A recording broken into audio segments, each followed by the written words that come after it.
En el capítulo anterior mostramos nuestro paso por Puyuhuapi y el Ventisquero Colgante, finalizando el recorrido, al atardecer, en Villa Mañiguales.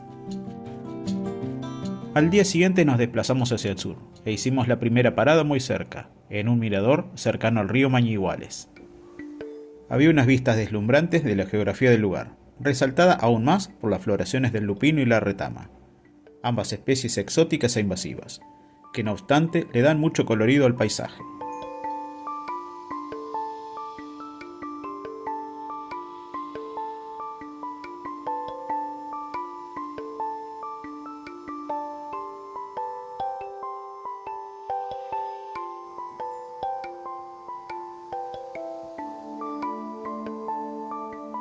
Ese día nos desviamos por las rutas X500 y la 240, ya que estaban pavimentadas y en buen estado, a diferencia de un tramo largo de la ruta 7 que es de ripio.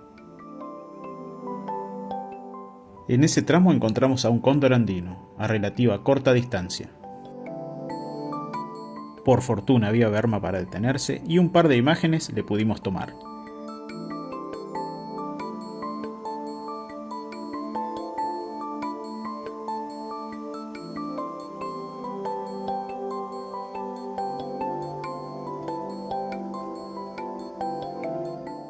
Otro de los motivos de hacer el camino pavimentado es que se podía acceder fácilmente a dos cascadas, la de la Virgen y la Velo de Novia.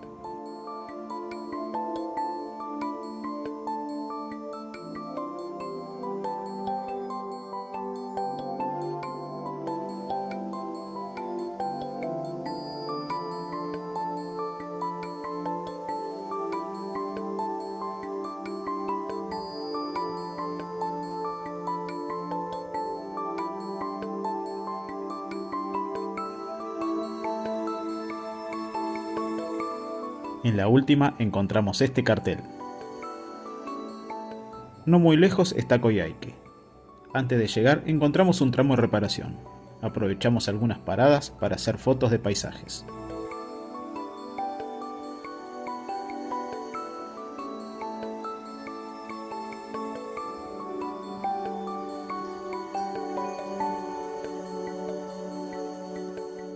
Ya en la ciudad aprovechamos para recorrerla, descansar, hacer compras y pasear por el centro.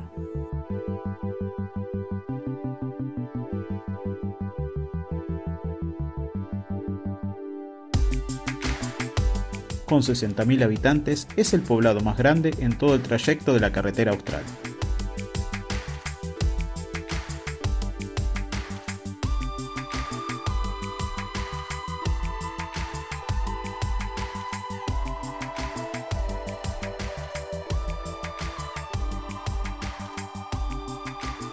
Al terminar la tarde vamos saliendo de Coyhaique.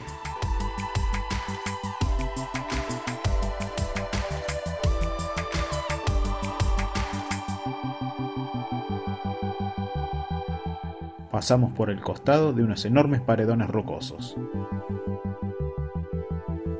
La ruta es transitada, pero de a poco va mermando la cantidad de vehículos.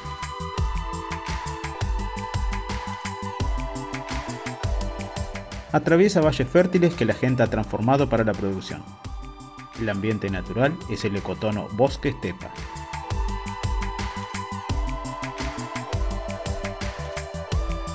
Pasamos la noche en un camping en El Blanco, un pequeño pueblito, a solo 12 kilómetros de la frontera.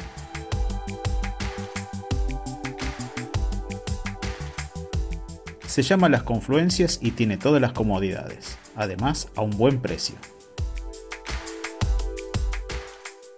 Al día siguiente, una bandurria y un tero aparecen al amanecer en el camping.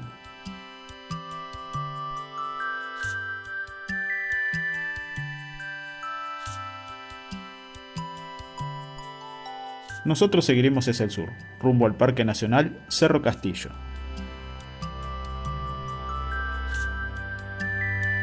En ese lugar hubo muchos avistajes de huemul, desde la misma ruta.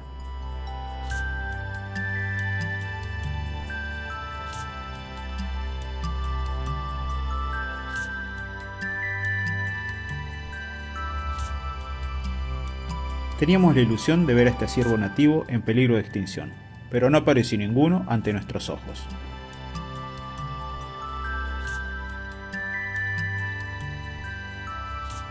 Decidimos hacer un alto en el arco de la comuna de Río Ibáñez. Allí, entre los cerros, hay un prado que ese día estaba repleto de flores amarillas.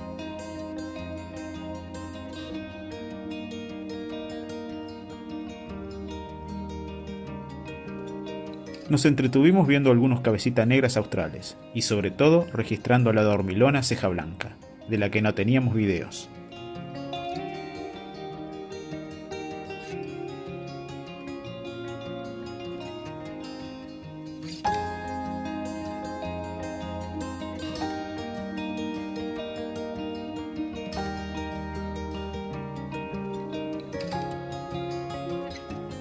Las faldas de los cerros están tapizadas por un bosque de lengas.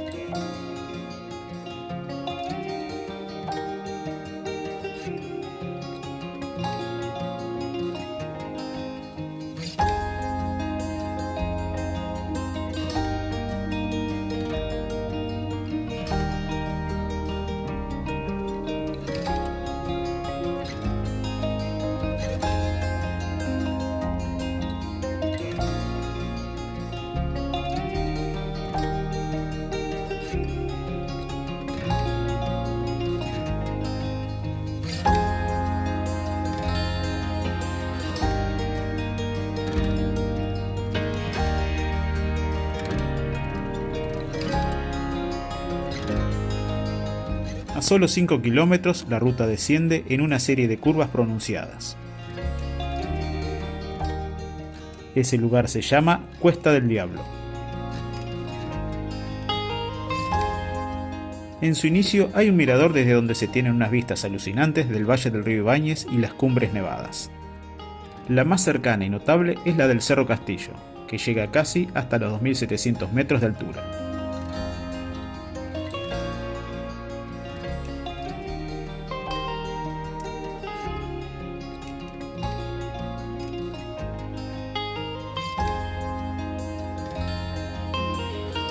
Es un lugar ideal para tomar fotos y contemplar la belleza del paisaje.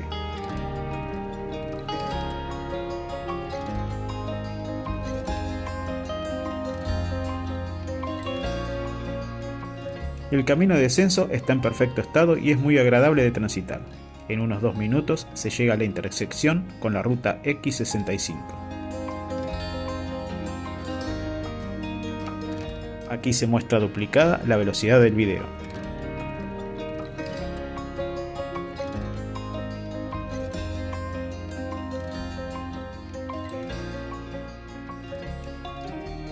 Más adelante se llega al mirador Confluencia, donde las vistas son impactantes.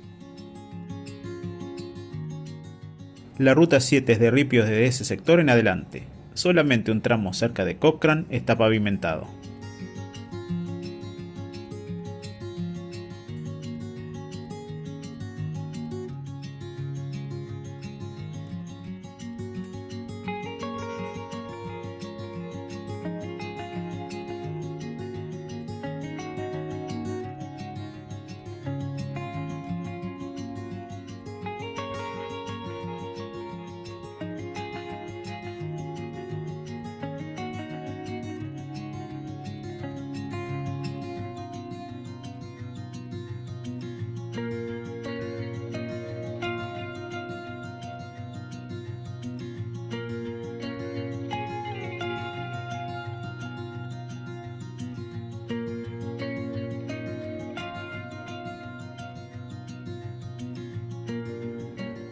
No solamente apreciamos el paisaje, aprovechamos para registrar algunas especies de plantas en ese mismo lugar.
Seguimos un tramo de 100 kilómetros, donde hay un lugar único, la Catedral de Mármol, a orillas de un gran lago compartido entre Chile y Argentina.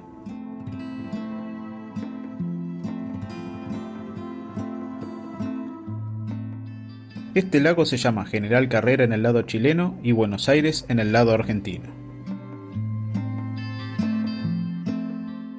Nos embarcamos para poder conocerlas, pero eso lo verás en el próximo capítulo. No te lo pierdas.